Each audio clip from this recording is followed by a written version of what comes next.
Les élus nationaux ont déclaré recevable mardi le projet de loi des finances exercice 2023.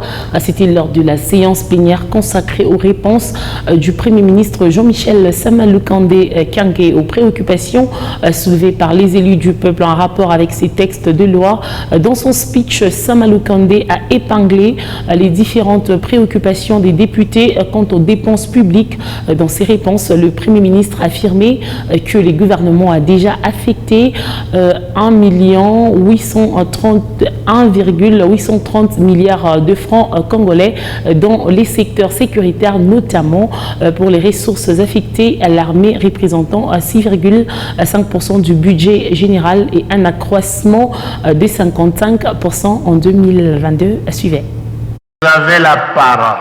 Présenté en équilibre, en recettes et en dépenses à hauteur de 29 milliards 511 millions de francs congolais, soit 14,6 milliards de dollars américains, avec un taux d'accroissement de 32,6% par rapport au budget de l'exercice 2022. Le projet de budget exercice 2023 est déclaré recevable par la représentation nationale et est envoyé à la Commission économique, financière et contrôle budgétaire, ce à la suite des réponses du Premier ministre Sama-Lukonde à la plénière de ce mardi consacrée aux différentes préoccupations soulevées par les élus du peuple lors du débat général de ces textes de loi des finances 2023.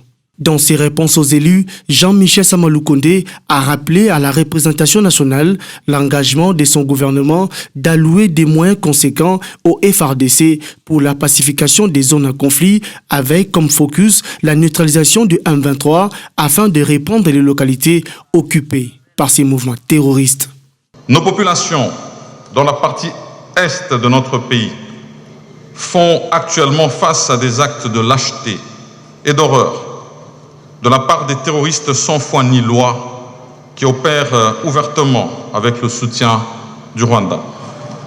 En ma qualité de Premier ministre, chef du gouvernement, je voudrais dire à ces agresseurs ainsi qu'à leurs commanditaires, que derrière nos forces armées et derrière le commandant suprême, son Excellence Félix-Antoine Tshisekedi Tshilombo, le peuple congolais se défendra et défendra ce qui lui est le plus cher. La commission ECOFIN a alors 15 jours pour présenter son rapport à la plénière pour l'adoption de ces projets de loi exercice 2023. À en croire le chef du gouvernement congolais, les agrégats budgétaires contenus dans cette loi des finances exercice 2023 reflètent de manière chiffrée l'ambition qu'affiche le gouvernement des Warriors pour répondre aux attentes de la population congolaise.